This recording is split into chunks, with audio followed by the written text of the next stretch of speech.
Yan, let's all be seated po. Let's all. Tayo po natin makapag-settle down lahat. Hallelujah. Find your most comfortable seat. And I tell you, the best seat is yung mga upuan sa harapan. Kasi pag nag-buhos daw si Lord ng presence niya, no? Yung una daw makakasalo is yung open yung heart, no? Open yung heart. Sabihin mo, wala na upuan sa unahan. Yung dumating siya na wala na upuan, sabi, okay na. But the best seat po is sa unahan. So, paunahan po tayo next Sunday sa unahan, no? Amen po? Napilitan sila. O, amen na lang, ganun. Hallelujah. Before we go to the word po, let's just close our eyes. And let us be all vulnerable in the presence of the Lord this moment. Hallelujah. Lord, we just pray, O God, that you tear down every walls, O God, that we have in our life. Any wall, Panginoon, God, na nakakapag-hinder upang marinig namin ang tinig mo, Panginoon. Any wall of resentment, disappointment, God, anger, God, unforgiveness, or even pride, Panginoon. Lord, we come to you this morning. Lord, we cannot break down these walls, Panginoon. But we know that you have the power to break down strongholds, O God. Just one word from the throne, O God. Just one word from the King of Kings, Panginoon. And these walls will come crashing down, Panginoon. Basagin mo, Panginoon, yung bawat pader, Panginoon, ay nilagay ng kaaway sa aming buhay, Panginoon, preventing us from coming to you, preventing your presence to speaking to us, Panginoon. This morning, we just let ourselves be exposed in your light, in your presence, Panginoon, and change whatever you want to change in our life. Lord, we surrender, God. We submit to your plan, Panginoon. We submit to your word. And we just capture any thought that rises up, that stands up against your word this morning, O God. And we'll let the truth echo in this place, Panginoon. And we'll let your truth change us and set us free this morning, O God. We bless you, our King. We bless you, our good King, Panginoon. The Lamb of God that was slain. It did not remain dead, Panginoon, but you rose up again. And is now in us, Panginoon.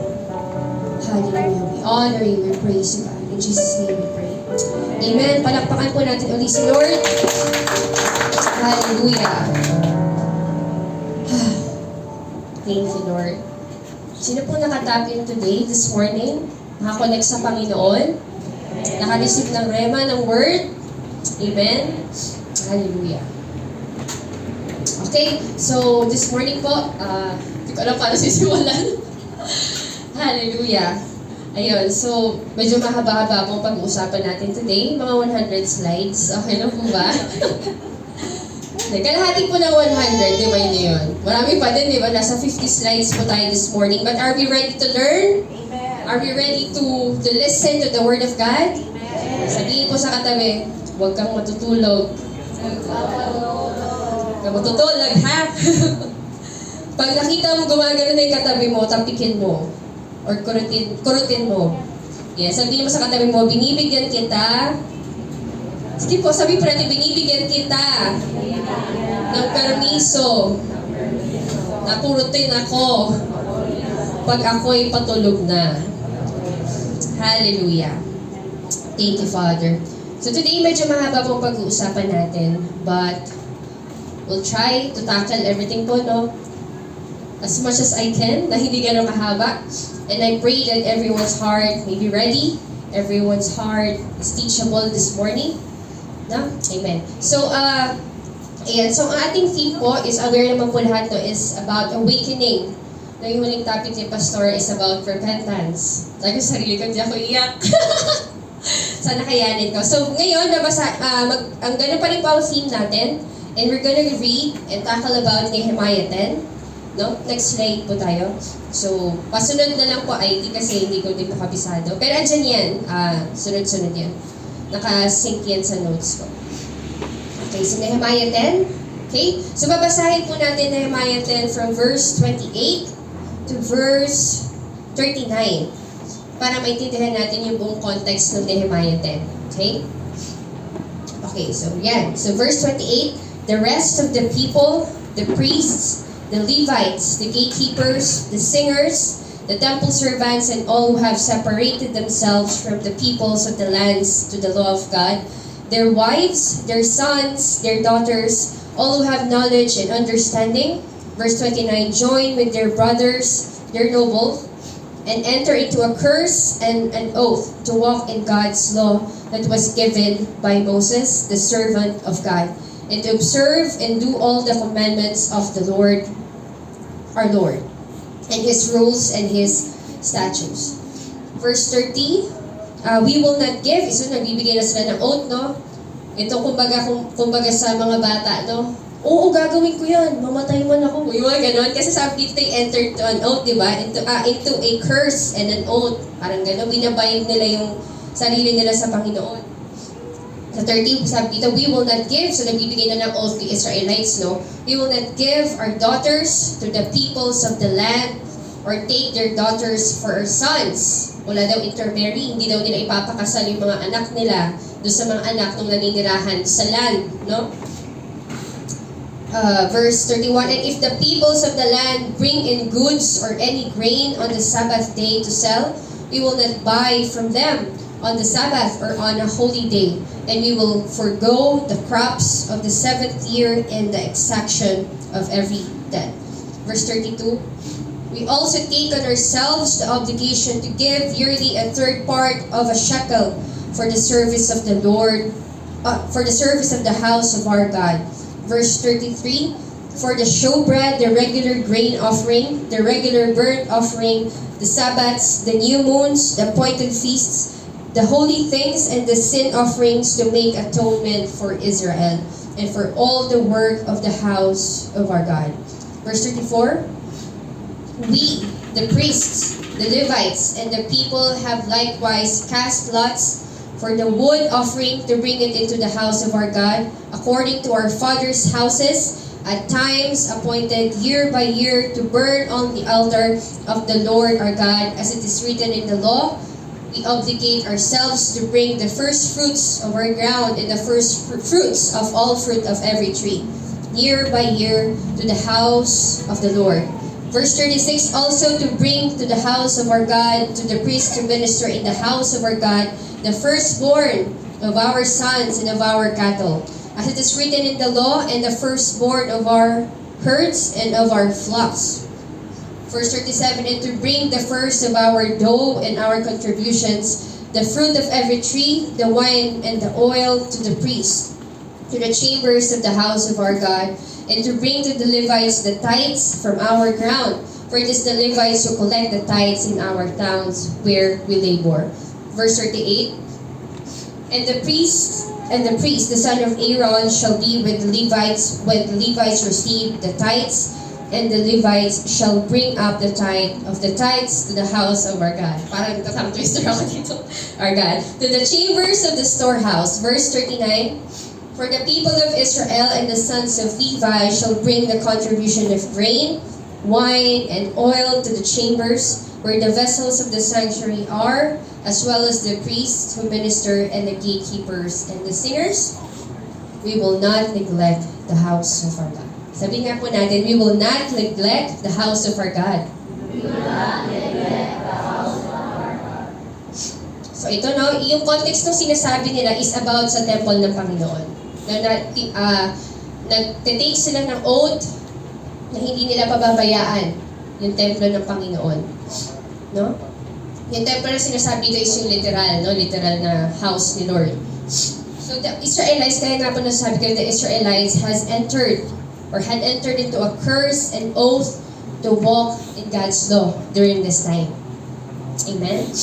Sabi nga, katulad na sinabi ko, they're calling curses on themselves if they fail to do what they ought to do.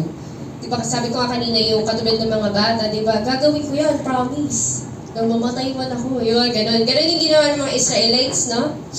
So, and this morning, no, we will be tackling something important when it comes to the servants in the house of the Lord. Amen. Ready na po ba tayo? Next slide po tayo. Ayan. So, one thing you would notice po sa word ng Panginoon, whenever God would do something, He would send for someone. Amen. He would send a man. He would call a man to do something. Amen. Next slide po. So whenever God is trying to tell something, no, every time na meron siya ipapagawa, bihira siya mag-send ng anghel katulad sa mga scenario dun sa, kunyari kay Mary, right? Pinadala niya si Angel, si Angel Gabriel, tama? Seryoso mo kasi ninyo eh. Hindi mo si Angel Locsin, si Angel Gabriel, no? So, bihira po nagpapadala ang Panginoon ng anghel whenever He wants to implement or do something, no? Whether it's for a land, for a nation, no? Or for someone, He sends a person. He sends a man. Amen? So, sabi dito sa Isaiah 46:11, "And I heard a voice of the Lord saying, Whom shall I send? And who will go before us? Then I said, Here I am, send me." So mga halimbawa pa po, ng mga pagkakataon na si Lord, no, whenever He wants to do something for Israel, He calls a man. He calls someone. No? Pumipili siya ng tao para maging kapartner niya, para gawin kung anong gusto niyang gawin for that moment. So mga halimbawa nun first is si Joseph. Kailan niyo po si Joseph? Pinadala si Joseph, no? Sa Egypt. Kasi may darating na famine, and ang will ni Lord is mailigtas yung mga Israelites before dumating yung famine na yun. Amen? So sinend niya si Joseph, no? Sa example pa is si Moses. Tama? Gustong i-deliver ng Panginoon ng Israelites from the Egyptians. Ang ginawa niya, tinawag niya si Moses. Si Moses yung ginamit niya. Amen? Next is yung mga prophets. Whenever God wants to tell something to Israel, whether it's a message of deliverance or judgment to Israel, no? Sa Israel, tumatawag siya ng mga propeta. Amen? Tumatawag siya ng mga taong magpo-proclaim ng word niya, ay magde-deliver ng message niya. And whenever in the battle, no, sa mga pagkakataon na may nananakop sa Israel, tumatawag siya ng mga man of God. Katulad ni Gideon. Amen? Katulad ni David. So whenever God wants to do something, He calls someone. Sabi nga po natin, He calls someone. He uses men to accomplish the task, not because He can do it. Okay? So ganun po ang lilinawin po natin. He calls a man to accomplish the task, not because hindi niya kaya. Okay? But because this is His divine purpose. Sabi sa Isaiah 11. Ay, mali pala yung verse ko kanina. Pero ito, Isaiah 46:11, sabi dito, "I summon a bird of prey from the east, a man of my purpose from a far off land. Truly I have spoken, and truly I will bring it to pass. I have planned it, and I will surely do it. From the east, I summon a bird of prey from a far off land, a man to fulfill my purpose." So malinaw yun, no? Hindi tumatawag ang Panginoon ng tao dahil kailangan niya ng tao para gumawa sa Kanya. He can do it, no? But it is His plan and His divine purpose to use a man, to use someone to fulfill His purpose. Okay? Sabi sa Psalm, next slide po. Sa Isaiah 55, sabi dito, "So shall my word be that goes out from my mouth? It shall not return to me empty, but it shall accomplish that which I purpose and shall succeed in the thing for which I send it." So sinabi dito ng Panginoon na yung word niya is may kakayanang i-fulfill yung sarili niya. Amen? Pag nag-release siya ng word from His throne, pag nirelease na yun, meron yung power to fulfill itself. Mangyayari yun. So ito'y pinapatunayan na hindi talaga kailangan ni Lord ng tao. But He uses people. Ganun yung way ng Panginoon. He uses people, not because He needs people. Okay? Dahil hindi niya kaya. No, kasi sabi dito, pag nag-release siya ng word, it has the power to fulfill itself. Okay? But it is His divine plan to use someone. To use you. Amen? Sabi mo nga sa katabi mo, ikaw yun. Okay? So, isa pang halimbawa is sa Genesis. Wala pang tao nun, di ba? Pero si Lord nagka-create na siya ng there be light. So, He does not need. So, yung sinasabi ko po is pinaprove lang, no, na hindi kailangan talaga ng Lord ng tao. Pero it is His will, His divine plan to use someone. So nung Genesis, nung nagka-create siya, wala pang tao noon, siya lang yun, let there be light, no? Ihiwalay yung araw sa gabi. So kaya niyang maglikha ng siya lang, no? He's self-sustaining. And lastly, isang halimbawa natin, no, that God uses someone, no? He sent, sa John 3:16, He sent His one and only Son as fully God and fully man to accomplish the task of redeeming us. Amen? Bumaba si Jesus bilang tao. So, kailangan may bumaba. Nung gumagamit siya ng tao, and siya himself, bumaba siya bilang tao to redeem us, to accomplish yung plan niya to redeem us. And He was sent for our salvation. Amen? Sa Romans 8:3, sabi dito, "For God has done what the law, weakened by the flesh, could not do, by sending His own Son in the likeness of sinful flesh, and for sin, He condemns sin in the flesh."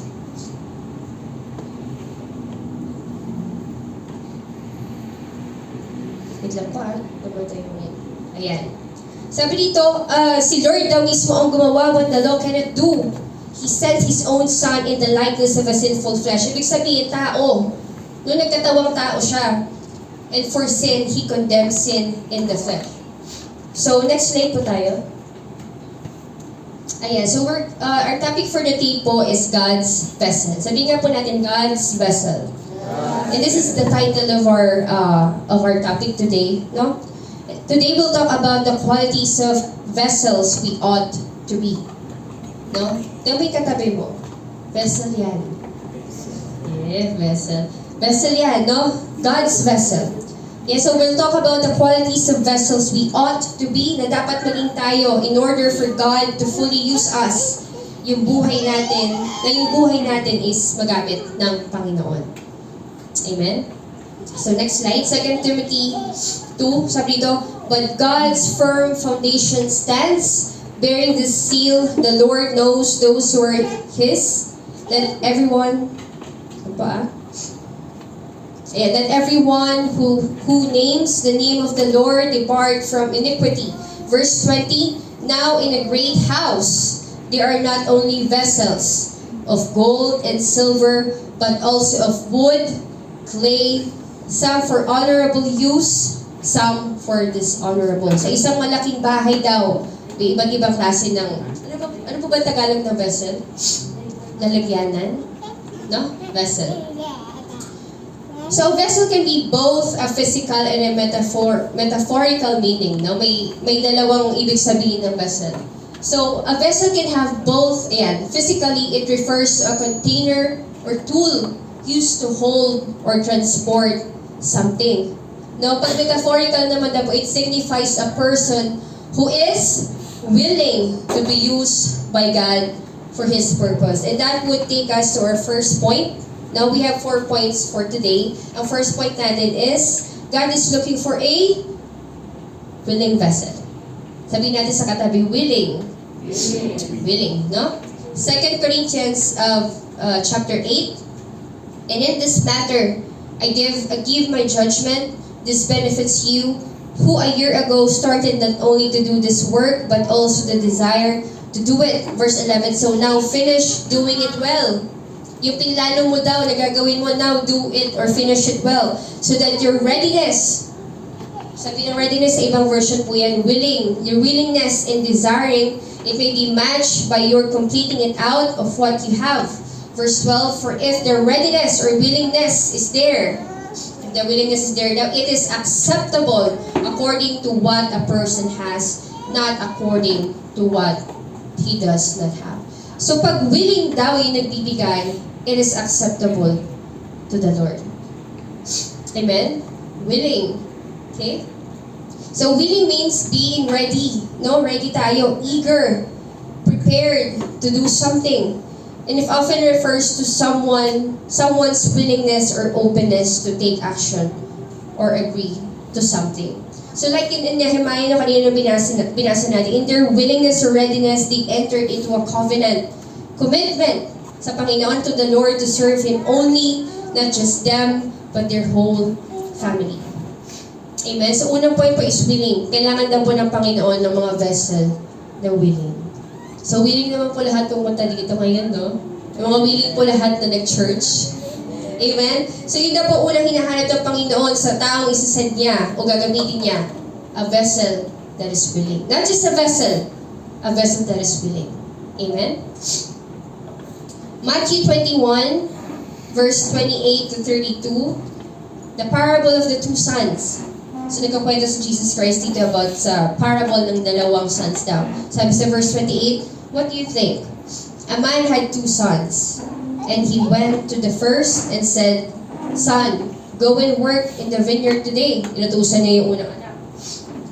Go and work in the vineyard today. Verse 29, and he answered, I will not. Para si Fern, no. Ay, di ba? Pag may sinabi, gawin mo to, no. Ayoko. Di ba? I will not. Nasa word ka, ikaw to. So this morning po, no, kakalimutan ko sabihin, let's have a vow, no, sa pagkakataon na to. Yun. Ang maririnig natin is hindi para sa katabi natin. Amen? Hindi para kay Fern. Yun nga, sabihin nga po natin, baka magalit kayo sa akin. Ang maririnig ko ay hindi para sa katabi ko. Ito ay para sa akin. Okay. Yan. Okay, ito na may oath tayo, no? Naka-record po yan, ha? May oath, no? So, wala pong patatamaan si Tita Jack, okay? Word lang po ng Panginoon. Pero kung may tatamaan man, tamaan tayong lahat. Amen? At yung resulta sana ng pagkatama na yun is pagbabago. Amen? Amen. Okay, sabi dito, let's go back to the verse. Verse 29, and he answered, I will not. But afterward, he changed his mind and went. Verse 30, and he went to the other son, and he said the same. And he answered, I go, sir, I go. Sabi niya, sige po. But did not go. Sabi ni Jesus, which of the two did the will of his father? Ang sagot ng mga disciples, the first. And this verse will lead us to point number 2.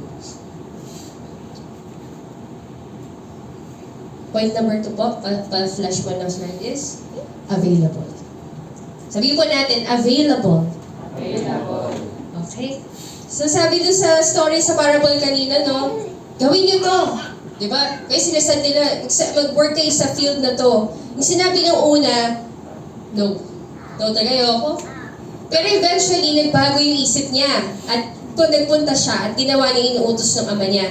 Yung pangalawa naman, nagsabi, yes, with eagerness, paano, yes, gagawin ko po yan.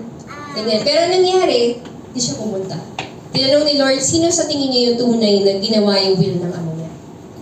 Yung ba yung nagsabi ng yes? O yung nagsabi ng no na ginawa niya? The first one, no? So, it's not enough to be willing, just willing. We have to be available. Available. Luke 14, we have to be available vessels. Amen? Verse 14, the parable of the great banquet. Verse 16, but he said to him, a man once gave a great banquet and invited many. Verse 17, and at the time for the banquet, he sent his servant to say to those who had been invited, come. Sabi doon, come, for everything is now ready. Verse 18, but they all alike began to make excuses. The first said to him, I have bought a field. May bago akong biling lupa, sabi. And I must go out and see it. Please have me excuse. Yung sinabi ng una.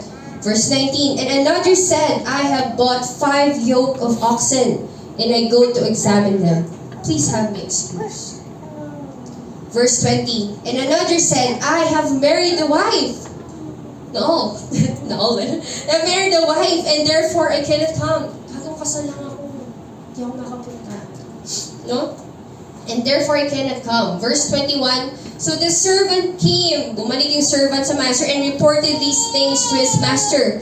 Then the master of the house became angry and said to his servant, go out quickly to the streets and lanes of the city, and bring in the poor, the crippled, and the blind and lame. Yung katabi mo, dito. Yung katabi mo. Diba? Direct tumugon niya sa tawag ng Panginoon. Inisip ko, Lord, kami ba yung lame and poor? Purple. Okay? And blind and lame. Verse 22, and the servant said, Sir, what you have commanded has been done, and still there is room. Verse 33, and the master said to the servant, Go out to the highway. Sabihin, may room pa daw. Sabi nung master, Go out, pumunta ka sa highways and hedges and compel people to come in, that my house may be filled. Verse 24, For I tell you, none of those men who were invited shall taste my banquet. Okay? So pag titignan natin, pa-in-examine natin yung mga excuses na ginawa nung in-invite sila sa great banquet ng master nung pinadala niya yung servant niya. But these three types of people, tignan natin yung mga reason na ginamit nila. Okay, so yung una, sabi dito, I have bought a field. Masama bang bumili ng lupa? Masama bang bumili ng lupa? Hindi. Hindi, walang masama dun, di ba? Walang masama bumili ng lupa. Yung pangalawa, I have bought 5 yoke of oxen. Kailangan niya daw, sabi dito, I have to go and examine them. Masama ba yun? Kasalanan ba bumili ng 5 yoke of oxen? Sige po, sumagot kayo. Hindi! No, hindi masama. Last, masama bang ikasal? I have married a wife. No, hindi masama yun. Pero bakit? No? These good things that we mentioned became excuses nung tinawag sila ng Panginoon. There's nothing wrong with those good things. These are good things. Tama? Si Lord din na nagbibigay ng mga bagay na yon.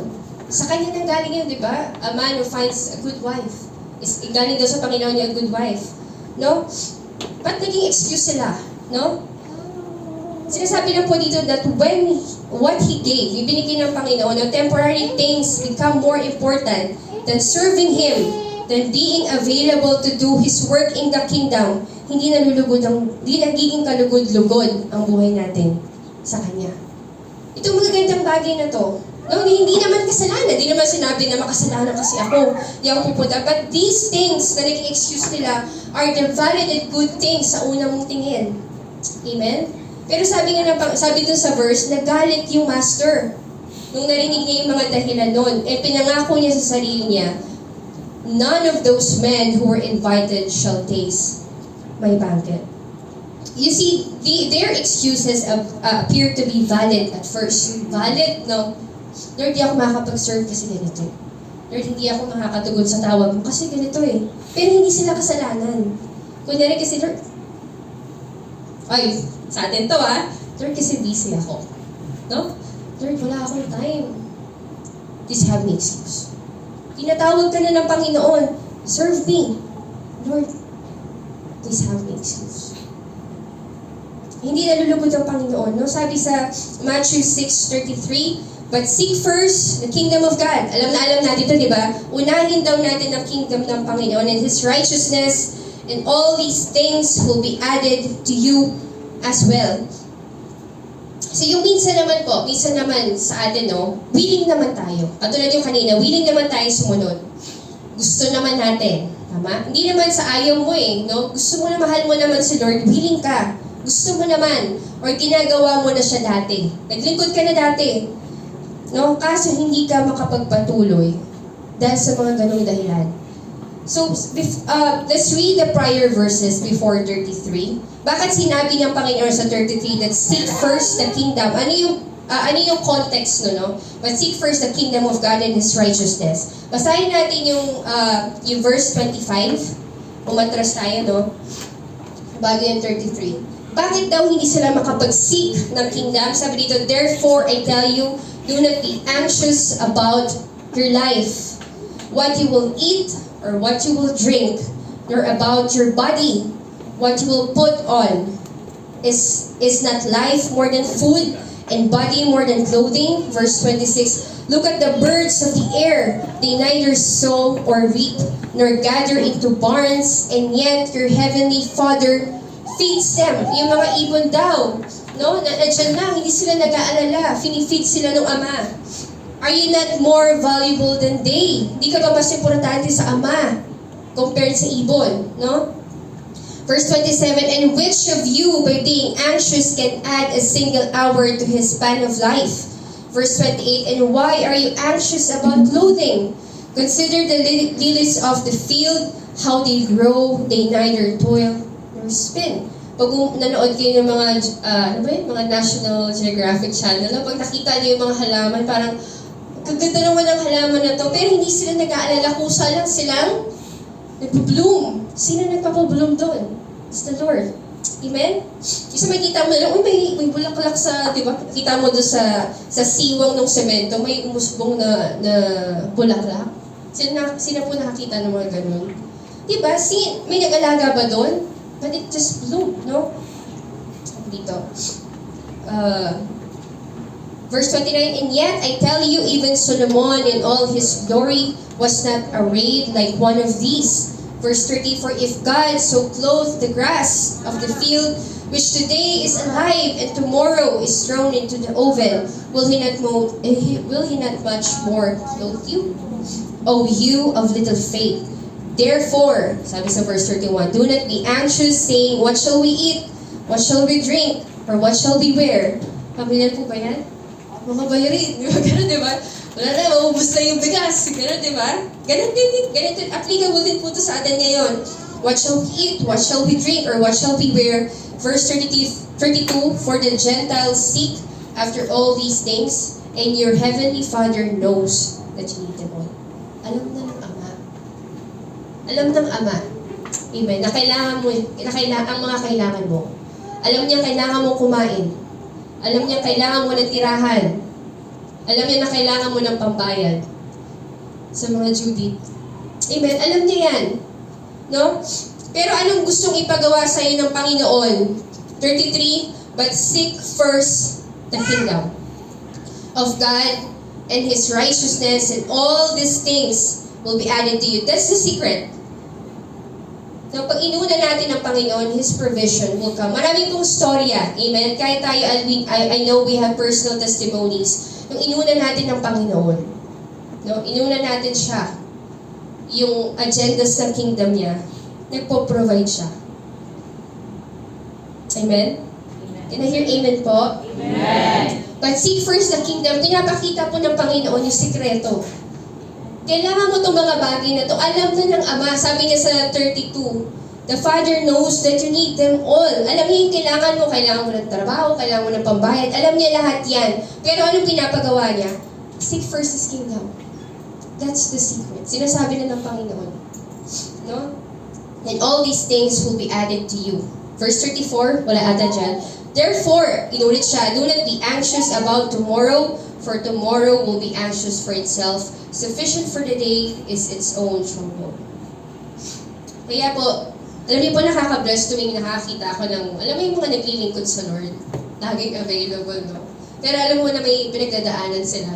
Naiiyak ko po ito, naiiyak. No? Sa mga lingkod po ng Panginoon, no? Magpatuloy po tayo.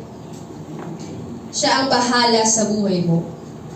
Siya ang bahala sa pamilya mo, sa kinabukasan mo. Naiiyak talaga. Kung sinasabi ko sa sarili ko, siya ang bahala sa buhay mo. Patuloy ka maglingkod sa Panginoon. Siya ang bahala sa pamilya mo. Nag-aalala ka. Lord, yung mga anak ko. Lord, yung kinabukasan namin. Ilang taon na ako. Ganyan. Siya ang bahala sa pamilya mo. Siya ang bahala sa kinabukasan mo. Kagaya ng pangako niya sa iyo. Sabi sa Isaiah 46:4, even to your old age, I am He, and to gray hairs I will carry you. I have made, and I will bear, I will carry, and will save. Tingnan natin sa Tagalog. Sabi dito sa Tagalog, inaalagaan ko kayo mula nang kayo'y ipinanganak. Verse 4, aalagaan ko kayo hanggang sa tumanda at tumati ang inyong buhok. Nilikha ko kayo, kayo'y aalagaan ko. Tutulungan ko kayo at ililigtas. Amen? Hallelujah. Pangako ng Panginoon yan. Unahin mo siya. Nakakatakot, oo, kasi unknown di ba? Hindi mo alam minsan yung gagawin mo. Minsan, alam mo yan, Lord, paano di ako makapaglingkod kasi kailangan ako dito. Pero ang sikreto ng Panginoon, seek Him first. Siya bahala. Siya bahala. Amen? So what do we do? Ay, sabi po pala ng serve, meaning ng serve dito, sabi, is to carry out a function or purpose or to be useful. Maging useful ka daw or beneficial or to work for. Kaya kung meron po tayo mga giftings, no, huwag nating gamitin para lang sa sarili natin. Amen? And huwag mong itago. Sabi ko sa katabi, huwag mo itago. Huwag mo itago yung magandang boses na yan. Huwag mo itago kung meron kang gift ng pagtuturo, huwag mo itago. Kaya kung meron kang gift ng pag-encourage, ipagamit mo sa Panginoon. No? Paano daw ipinapagamit sa Panginoon? Next slide. Serve in the ministry. Serve in the church. Commit. Amen. Sabihin nga po natin, 1, 2, 3, go. Serve in the ministry, serve in the church, commit. Gusto mo ipagamit sa Panginoon? Serve Him. Paano mo siya paglilingkuran? Serve in the ministry. Be involved. Amen. Serve in the church. No? Mag-commit tayo. And last yun, mag-commit. Romans 12. Okay. Sabi dito, for us in one body, we have many members, and the members do not all have the same function.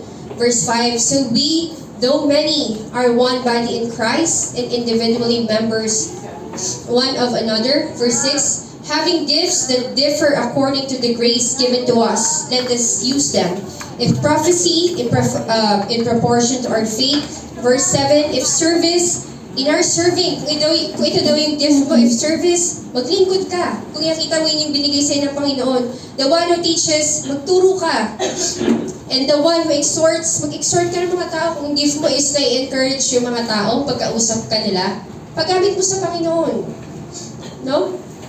The one who contributes, kung kaya mag-contribute, give generously.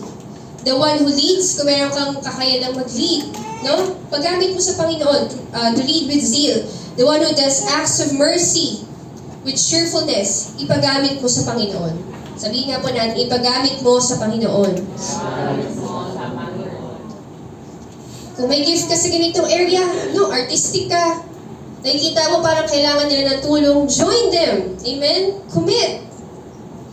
Saan pa natin gagamitin ito yung binigay ng Panginoon? Amen? Hallelujah. Again, this is for us, hindi para sa ating katabi. Amen? Para sa akin ang Panginoon. Ayan. So again, serve in the ministry. Serve in the church. Commit. Okay? And God wants a vessel not only is willing and available. Yun yung dalawang point natin. Yung willing and available, but also, next point number 3, holy. So ito yung isang qualities na hinahanap ng Panginoon. No? Willing, available. Point number 3 is holy. Okay? Isang synonym ng holy is set apart. No, katulad ng ginawa ng mga Israelites sa panahon ni Nehemiah, no? Sineset apart nila yung sarili nila. No, na hindi sila makikipamatok, hindi sila makikipag-interact sa mga tao sa land. Kasi ang resulta nun is makakontaminate sila. Yun yung ayaw ng Panginoon. Malilid sila into worshiping other gods. Yun yung dahilan kung bakit pinapaligo ng Panginoon ng Israelites sa ibang tao. Hindi lang for the sake na hiwalay sila. Pero kasi malilid sila into worshiping other gods. Kasi sa panahon ng mga Israelites, yung mga tao sa paligid nila, maraming iba't ibang Diyos. Ngayon, pag nakipamatok sila doon sa mga taong yun, malilid, alam ng Panginoon na mabubuyo, matutulak sila na sumamba rin sa ibang Diyos. Okay? So, set apart or holy, it refers to something that is set apart for divine use. For a particular use, chosen for a particular task. 2 Timothy chapter 2, sabi dito, therefore, if anyone cleanses himself from what is dishonorable, he will be a vessel of honor, vessel for honorable use, set apart as holy, useful to the master of the house, ready for every good work. So ganun daw, pag siniset apart at kiniklin natin yung sarili natin from anything that is dishonorable, we become useful for the master of the house. Nagiging kagamit-gamit tayo sa Ama. Amen? Pag set apart tayo. Sabi sa Romans 12, chapter 1, verse 1, verse 2, 1 to 2. I appeal to you, therefore, brothers, by the mercies of God, to present your body as living sacrifice, holy and acceptable to God, which is your spiritual worship. Verse 2, do not be conformed to this world, but be transformed by the renewal of your mind, that by testing you may discern what is the will of God, what is good and acceptable and perfect. Amen? So yung pagsiset apart daw natin pala sa Panginoon, sabi doon, i-offer natin yung katawan natin as living sacrifices. Okay? Holy and acceptable to the Lord. Ito daw po yung ating spiritual worship. 1 Peter chapter 2 verse 9. Marami po tayong verses ngayon. So if we can all write it down po para mabalikan natin pag nasa bahay na lang tayo. 1 Peter 2 verse 9. Sabi dito, but you are a chosen people, a royal priesthood, a holy nation, a people for God's own possession, to proclaim the virtues of Him who called you out of darkness into His marvelous light. Amen? So tinawag ka pala ng Panginoon. He called you by your name. No, pinili ka niya, sinet apart ka niya for His own possession. Amen? To proclaim His virtues. Gusto kanyang gamitin, kaya gusto kanyang i-set apart. Amen? Yan. So, set apart.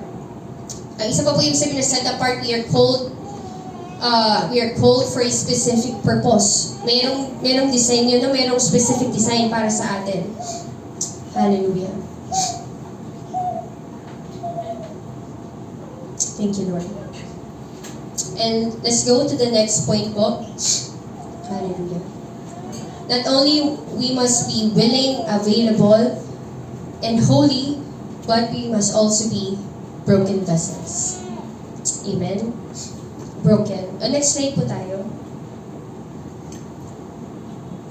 Sige, isa pa po yan. Ano po yan sa tingin niyo? Ayan, so yung nakita po niya, yung kabayo, di ba? Yung nakasakay sa kanya is tumapon. Tumapon, no? So ngayon po, may trivia ako i-share sa inyo. So kada turo ko may trivia. No? Ready po ba kayo sa trivia? Okay, so this is gonna be our last point, no? This is a very interesting trivia nung na-found out ko to. Next slide po. So meron po tayong tinatawag na breaking a horse. Ganun yung process nun, no? Ang sabihin po ng breaking a horse is, the training includes simple tasks such as putting on the saddle, a bridle, or carrying a rider immediately. A trainer will take instructions for the horse like steering, stopping, and walking. Ito pong process na to is to train a horse. Tawag nila doon breaking a horse. So the word breaking literally means breaking the horse's wild spirit. So, alam niyo po ba na pag ang mga wild horse po is hindi sila rideable? May word bang ganun? Ang mga wild horse, kung nakakita kayo sa forest or kung saan man, hindi nyo sila pwedeng basta sakyan. Siguradong masisipa ka at malalagnat ka. Kaya may tinatawag silang breaking a horse. At ang goal ng breaking a horse is to break the horse's wild spirit. Next slide po. Ayan, so ito po yung trivia na sinasabi ko sa inyo. So there is different stages of horse breaking. Ito yung proseso natin, no? First one is unbroken. Ito na po yung tawag sa horse na hindi pa nata-train. Tawag doon unbroken horse. So ang unbroken horse, ang ginagawa ng trainer doon, hindi pa niya agad sinasakyan. Yung unbroken horse, no? Sinastart niya lang muna na hilahin. No? Hilahin lang muna or kilalanin, makikipag-connect muna siya sa unbroken horse na yun. Pero hindi pa siya rideable. Hindi pa siya masasakyan ng trainer. Next step is yung saddle, harness, and halter broke. So ito naman, sa process na to, yung horse is trained. Tine-train siya to carry a rider's saddle. Hindi pa rin to nasasakyan ng rider. No? Gagawin lang, may ilalagay lang sa kanya, tas ang task niya lang is hihilahin yung bagay na yun. Okay, yung mga nagki-carry ng mga kunyari, ita-transport ng mga bagay from this place to another place. Ganun pa lang kayang gawin dito sa second stage, no? pero hindi pa rin siya nasasakyan ng rider. Okay? So, doon sa second stage na yun, they will get familiar with wearing a halter. Nagiging familiar pa lang sila sa nilalagay sa kanila. Kasi nasanay sila na mayroong nakatali sa kanila. No? Doon pa lang sila. Yun. And the trainer can hold a lead rope when walking beside the obedient horse. Pag nakakita kayo, di ba ginagana pa lang nila?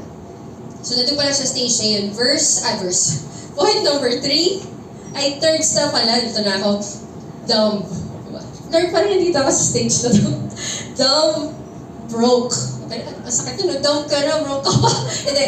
Dumb. Broke. Sabi na dumb broke. Training has just begun. Sabi nga natin, training has just begun. I mean, nakakatawa na. Siguro ganito talaga yung itsura natin sa Panginoon. No? Habang tinitrain tayo, mukha talaga tayo ganito, dumb, broke, no? Ito yung time na tinitrain, nagsisimula nang i-train yung horse. You know, the goal of the trainer para sa pagtitrain ng horse is so that he can ride the horse. Mailid na yung horse anywhere obediently. So ito sa the third step na ito, the horse will understand simply the lead aids of the rider and move forward. No? Kaya na ng trainer na i-stop or i-turn yung horse. Okay? Minsan ang tawag daw po doon is green broke. Yeah, so green implies a horse or a rider that has just started to learn their job. So yung green broke horse daw knows the basic, just the basic. Pero kailangan daw po niya ng a lot of refinement to work on him until he is well broken. And last step po is well broke. Well broke, and yung isang term doon is broke to death. Itong stage daw po na to, pag umabot yung horse dito, the horse, when being well broke, the horse will be quiet, obedient, and not easy to be spooked. Kung nakapunta po kayo sa bang lugar yun, sa Baguio ba yun, yung may mga kabayo, hindi sila natatakot sa tao kasi na-broke na sila. No? Ito yung mga kabayo na quiet sila at obedient. Sumusunod sila dun sa instructions ng rider. And sometimes people use the term broke to death, but it also refers to a well-trained, quiet horse. And this stage po, ito yung nasasakyan na sila ng rider. And natuturn ng rider yung horse anywhere na gusto niya, obediently. Okay? And alam niyo po ba na in some cases, a horse is well broken to a person but is not rideable to anyone. Kunyari ako yung nag-train sa horse na yun, no? Dahil ako yung nag-train sa kanya, pag may ibang taong sumakay sa kanya at hindi ako, itatapon niya yung tao na yun. Gusto niya tayo fully gamitin, no? Pero para magamit niya tayo, hindi pa niya tayo muna sasakyan, no? May process tayo. Tinuturuan ka ng Panginoon until yung will mo is fully submitted to the Lord. Amen?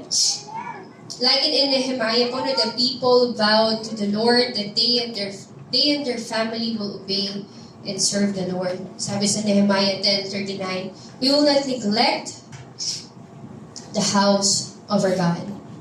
And I just wanna discuss one more thing. That's like what true freedom is submission to Christ. Alam niyo po ba that the devil paints a negative picture that total submission and surrender to the Lord will rob us of joy and freedom. Yung freedom na mag-decide para sa sarili natin. The enemy will try to distort yung pag-unawa natin, yung pagkakaintindi natin sa total submission sa Panginoon. No, pag nagsubmit ka kay Lord, dami bawal. Alam mo ganon? Dami mong hindi magagawa. And it's the devil's work. Pinapakita niya sa'yo na isubmission kay Lord, mawawalan ka ng kaligayahan. Mawawalan ka ng kakayanang pumili para sa sarili mo. And this has been his work from the time of Adam and Eve. No?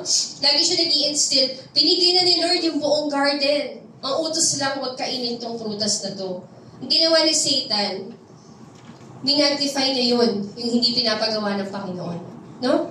He is using that same tactic since long ago until now. He is making us think and believe that submission to God is restricting Na pag sasabit ka sa Panginoon, ako, restricting, dami mo di pwedeng gawin.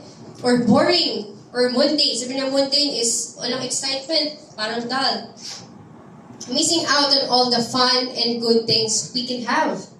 While the truth is, Satan pretends to offer freedom which turns out to be a snare to trap us.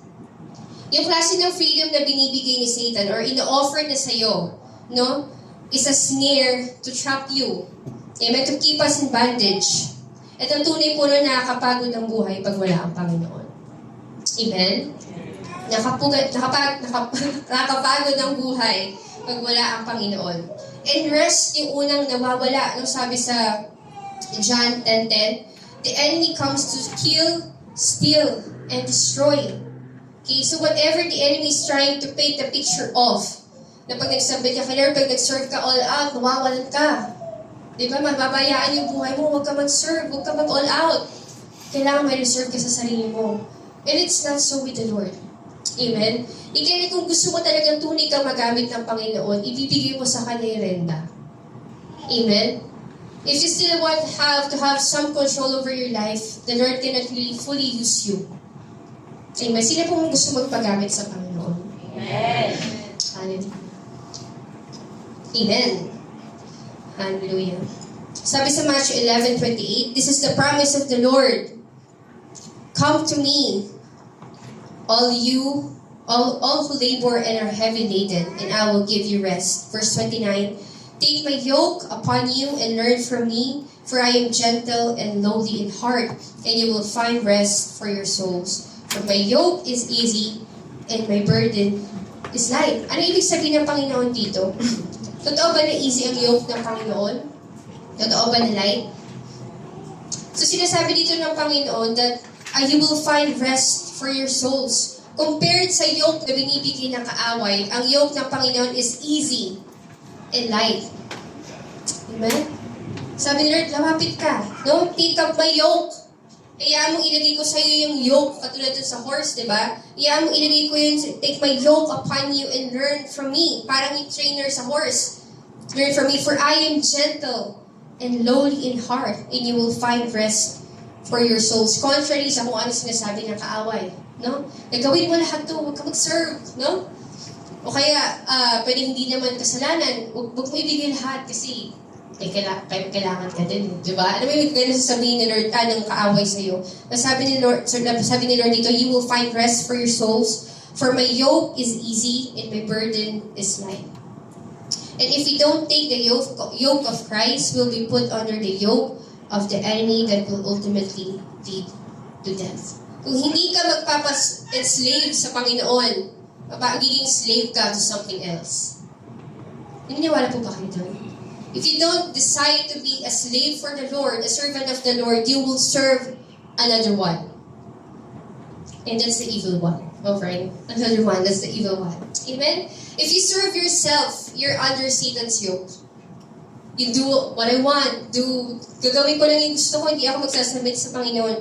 If you don't allow God to put His yoke upon you, ibang yoke ang nilalagay mo sa sarili mo. And we don't want that. Amen? May tutunan po ba tayo today? Amen. Hallelujah. Christ's yoke offers life and true freedom. Katulad po ng isang isda na hindi nabubuhay pag inalis mo sa tubig. Gayon din tayo, we die once we are separated from the presence of God. And natutunan po yun ni Eva at Adan in a hard way. No, pinapangakuan sila ni Satan na pag kinain mo to, magiging mabuti ang buhay mo, magiging maayos. But once they took that bait, once yung kinagat nilang yun, namatay sila. Hindi physically, but spiritually. And na-curse yung buong creation dahil dun sa pagsuway nila. 2 Timothy verse 4. Tumalang pala ako. So, we are designed to live, breathe, and have our being in Him. Sabi sa Acts 14 verse 28, for in Him we live and move and have our being. Amen? So we find life in His presence. We find life in serving. Kasi pag serve ka sa Panginoon, malapit ka sa Kanya. At nakakalungkot man kung, alam mo yun, bisa pag may nagsiserve, ba't ang lungkot mo? Dito, diba? Nasabi, nakabanta kasi mangot ka, hindi, wala lang akong tulog. Diba? Nakaka-bless po. Share ko lang, no? Nakaka-bless talaga na, alam mo yun, marami po dito sa NLA, lahat. Sige, lahat natin. Lahat po sa NLA, alam mo yun, they're willing. Amen? Willing, they're available. Amen. Wala yung available. Amen? Available. Holy, set apart, and broken. No? You know, may mga times po talaga the ministry will require you. Not just time, not just resources. It would require you your life. Now, isa may mga pagkakataan na pupunta dito practice. Alam mo yung mga itsura namin? Anong cake? Alam mo yun, but if the Lord is the object of your service, hindi tao, no? Although we serve people, but if the Lord is the object of your service, you will be sustained. Andito pa rin tayo, buhay pa rin kami. Buhay pa rin si Pastora, buhay pa rin si Fer, di ba? Buhay pa rin sila, buhay pa tayo. Amen? Hallelujah. Thank you, Lord. He sustains us. No, it doesn't mean na hindi tayo makakaranas ng hirap. It doesn't mean hindi tayo makakaranas ng walang tulog, no? It doesn't mean na hindi tayo makakaranas nung alam mo yung i-require talaga yung time mo. But He will sustain you. But seek Him first, sabi doon sa Matthew 6:33. Unahin mo siya. At unahin ka niya. Okay? Ibigay niya yung mga pangangailangan mo. So a man like us, no? I want to discuss a man like us who was called by the Lord to serve while he was on his way to Damascus. 2 Timothy verse 4. For I am already being poured out as a drink offering, and the time of my departure has come. Verse 7. I have fought the good fight. I have finished the race. Ang sarap sabihin, no? Huwag naman tayo sa ganong point. Alam mo, Lord, I have fought the good fight. Binigay mo yung lahat. I have finished the race. I have kept the faith. Diba? Verse 8, henceforth, there is laid up for me the crown of righteousness, which the Lord, the righteous judge, will award to me on that day, and not only to me, but also to all who have loved His appearing. Verse 6, balik tayo sa verse 6. Sabi dito, for I am already being poured out as a drink offering. So, sinasabi ni Paul dito, wala siyang tinira. Wala siyang tinira si Paul. Binigay at binuhos niya lahat. Kaya nasabi niya, parang binubuhos yung buhay ko. Binuhos niya lahat sa pagsunod at paglilingkod. Alam niya sa sarili niya that I have fought a good fight. Binigay ko lahat. Binigay niya yung buong sarili niya sa paglilingkod sa Panginoon. To the point na hindi siya nag-asawa. Alam niyo po ba si Paul walang asawa? Wala siyang anak. Binigay niya yung buong buhay niya sa paglilingkod. Wala siyang tinira. No? Buhos na buhos talaga si Paul nun. And you know what? Serving and not neglecting the work of the Lord is not just an additional task or activity that we add to our existing schedule. No? Yung parang ministry, add ko, sisingin ko lang sa buhay ko, no? At madalas, tinatanggal at pag di pasok sa schedule mo, tinatanggal natin yun sa schedule natin as a routine. And this should not be. Because serving the Lord is a way of life. No? It's a way of life. Ito yung nangyari sa Nehemiah din and kay Paul. And also, sa atin, baka kaya nakikita natin yung mga specific need ng church. Let's be practical, no? Bakit may mga nakikita ka sa church na parang kulang o para maganda to? Baka part ka ng solusyon na gustong ipadala ng Panginoon. At tulad na sinabi natin sa simula, di ba? When God wants to do something, He sends a man. Ipapadala siya ng tao. Pag kulang sa ministry na ganito, meron siyang ipapadala. If you pray tayo kay Lord, send people. Ganyan. Paano kung yung people na yun is nandito na pala? Amen? Di po ba kayo nagsasawa sa amin? So, mukha namin na lagi din nakikita. But send people. If you pray tayo, Lord, send people. Lord, yung train na. Pagod na mag-train. Yung train na dami na kailangan turuan. Sabi ni Lord, pautak ka, mag-train kayo. Diba? But what if the need that you're seeing in the church, kung ano man yan, it could be that you're part of the solution. Yeah. Bakit nila inaayos yun? Di ba ikaw yung part ng solution? Amen? Kita mo yung mic, ganun-ganun, di ba? Bakit ganun yung ano? Kaya salamat po sa mga taong bukas ng mata. No? Palakpakan nga po natin si Lord sa buhay ng mga tao. Diba? Appreciate po namin yung bigla may mga dumarating na pagkain. Kaya Clark. Alam mo yung para sa mga ministers, we appreciate that. May social mention. Yung mangga ni Tita Sin, alam niyo po yung bukas yung mata nila. No, they are generous and open yung hands nila. And sa atin right now, if there's a need that you're seeing in the church, kunyari, I need ng Bible study doon, baka ikaw yung pinapadala. Amen? Kasi pastora, di na kaya na schedule na.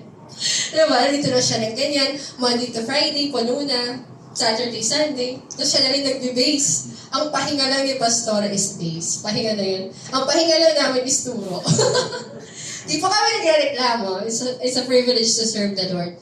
Pero baka meron kang kakayanan na alam mo binigay ni Lord na pwede mong ipagamit. Pwedeng hindi ka nagtuturo. Di mo naman kailangan magturo, pero pwede ka nasa IT. Amen? Or pwede kang nasa ushering, yung mga tagang-ngiti doon. Ito, maganda yung ngiti mo. Maganda rin po ngiti ko kasi nandito na ako. Hindi sila natawa. Okay, sige. Bad joke. Alam niyo yun? It could be na nakikita mo yung need na yun because you're part of the solution that the Lord is sending to His church. To this church. Okay, baka yung pinag-pray natin na tao, baka nandito na sila. Amen? Baka ikaw na yun. Amen? Kaya parang, Lord, parang wala pa. Kasi nandiyan sila. Kailangan lang ma-awaken. Topic natin, awaken. Amen? Hallelujah.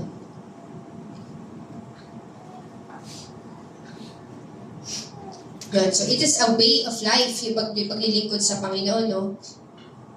Luke chapter 12, verse 37. Sabi dito, blessed are those servants whom the master finds on watch when he returns. Truly, I tell you, he will dress himself to serve and will have them recline at the table, and he himself will come and wait on them. Grabe yung pangako ng Panginoon, no? Para daw to sa mga naglilingkod, mabuti daw, blessed are those servants whom the master finds on watch when he returns. Masaya at maganda na maabutan tayo ng Panginoon sa pagdating niya na naglilingkod. Amen? Truly, I tell you, sabi ni Lord, yung master daw, he will dress himself to serve and will have them recline at the table. And he himself will come and wait on them. Grabe yung pangako ng Panginoon, no? Genesis 15, verse 1. After these things, the word of the Lord came to Abram in a vision, saying, do not be afraid, Abram, I am your shield, exceedingly great reward. You know what? The Lord Himself is our ultimate reward. Amen. Siya yung reward. No? Siya yung reward at He's the ultimate reward. Well, kasi wala na siyang ibang maibibigay na higit at dakila sa lahat bukod sa sarili niya.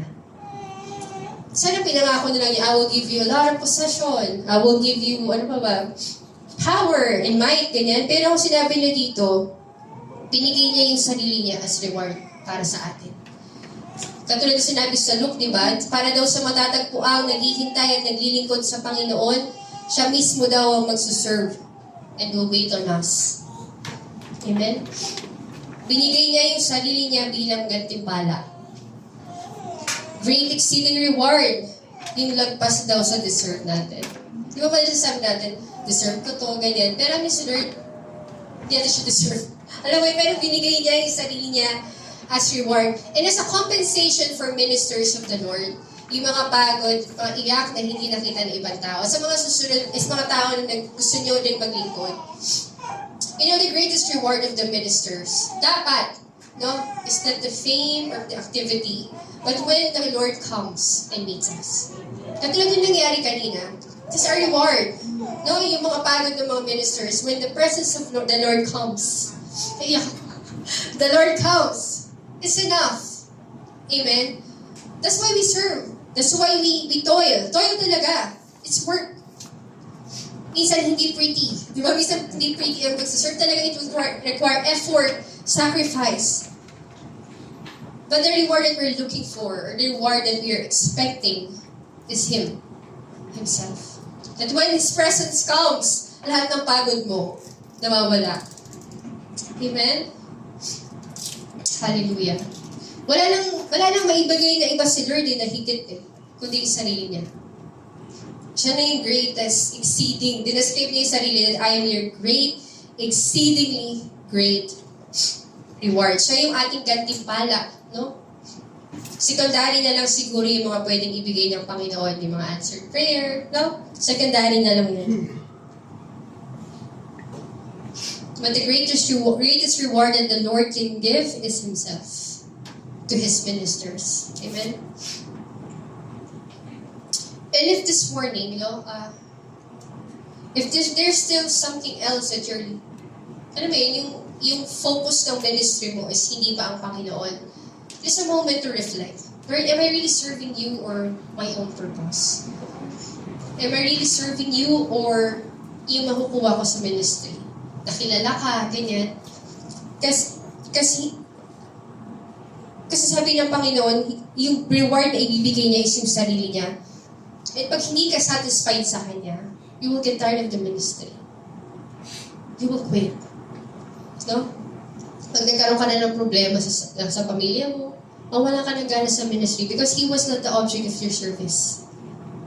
It was the involvement. Hindi masama yun. Pero hindi tayo dapat doon nakakonected. The involvement, no?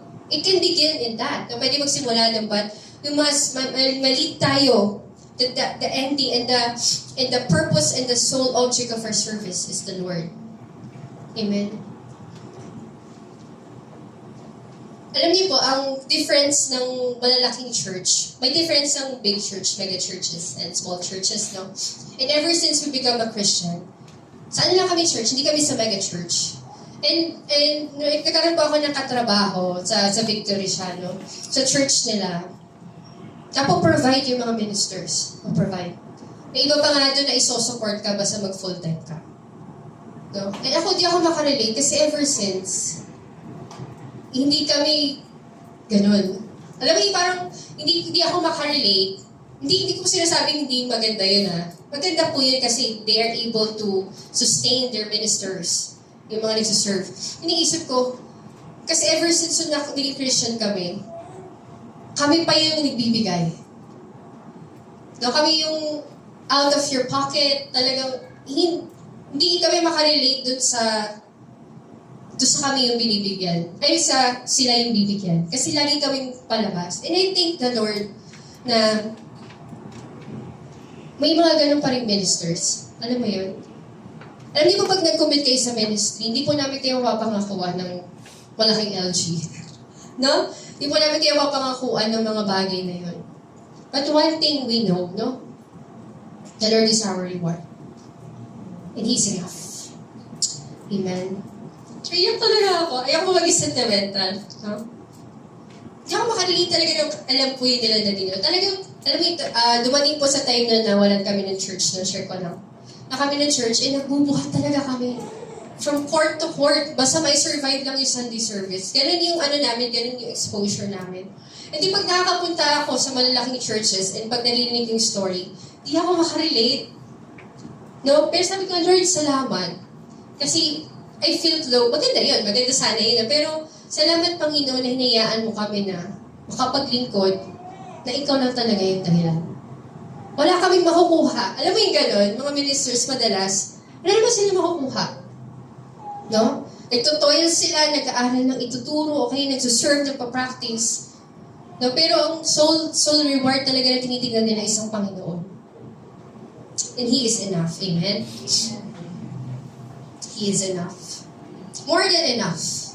He is more than enough. Marami na po bang magkakommit? Amen? Yung mga nag-commit na manatiling committed sa Panginoon.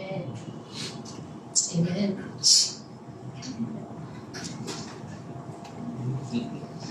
Isaiah 41 verse 10. Sabi dito, "Fear not, for I am with you. Do not be dismayed. Kada madismaya. For I am your God. I will strengthen you. I will help you. I will uphold you with my righteous right hand." You see here, the Lord doesn't promise anything else but Himself. Because He's the bestest that He can give. Yung mismo yung sarili niya. Pinangako niya yung pagsama niya, kasama mo siya, at huwag kang matakot. Amen? Revelation chapter 21, verse 3 to 4. And I heard a loud voice from the throne saying, Behold, the dwelling place of God is with man. He will dwell with them, and they will be His people, and God Himself will be with them as their God.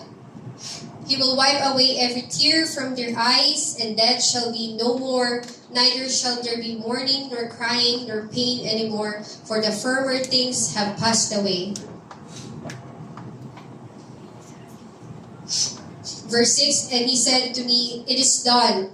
I am the Alpha and Omega, the beginning and the end. To the thirsty I will give from the spring of the water of life without payment. And this morning po, I pray that I really pray that God would revive whatever is dying in our spiritual walk. That God would revive our service to Him. Naglingkod ka na before kaso medyo nanlamig ka. I pray that God would revive us. Revive that. May He send His servants a new fire so we can run the next lap. There's a race, no? And I pray that God would send a new fire para makatakbo ka pa ulit ng isang lap. Amen? Nang may panibagong lakas. Ready? Philippians 3, verse 14 to 21. Verse 14 lang sabi dito. Ang ginagawa ni Paul ay press on toward the goal to win the prize for which God has called me heavenward in Christ Jesus. All of us then who are mature should take a view of things, and if on some point you think I'm not saying that I have this all together, that I have it made.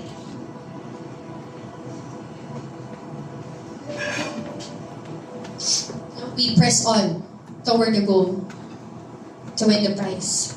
We are not a man, sabi ni Paul. He's not a man that is beating the air. Yung ginagawa mo parang paikot-ikot lang. And I just want to encourage everyone, no? Na naglilingkod na sa Panginoon. That God would send a new fire sa puso natin. Sinasabi madalas ni Pastor revival. Yes, God, we need that. You know what? The first thing we must do to really receive revival is to acknowledge that we need it. Lord, we need it. We need you. And if there are thirsty hearts, yung mga uhaw na puso, doon nabubuhos ang Panginoon. And unless we acknowledge that, Lord, really do need you. I need you, God, to revive my fire. No, first stage daw is acknowledgement, acceptance. Kailangan mo talaga ng fire. We need Him. Amen? So that we can run the next lap. Kaya takbuhin po tayo, mga kapatid. No? Hindi tayo paikot-ikot lang na paulit-ulit ang ginagawa. But there is a goal na meron tayong tinatakbo. There is a goal. Amen? And finally, I will leave you this last verse. 1 Corinthians 15:58. Ano daw po ang gusto ng Panginoon na gawin natin? Verse 58, Therefore, my beloved brothers, be steadfast, immovable, always abounding in the work of the Lord, knowing that in the Lord your labor is not in vain. Ito ang gusto ng Panginoon. Punuin niyo yung sarili niyo ng trabaho para sa akin. Serve me. Yun ang gusto gawin ng Panginoon. Be steadfast, immovable, abounding in the work of the Lord. And I just want everyone to close their eyes. Hallelujah. Thank you, Father.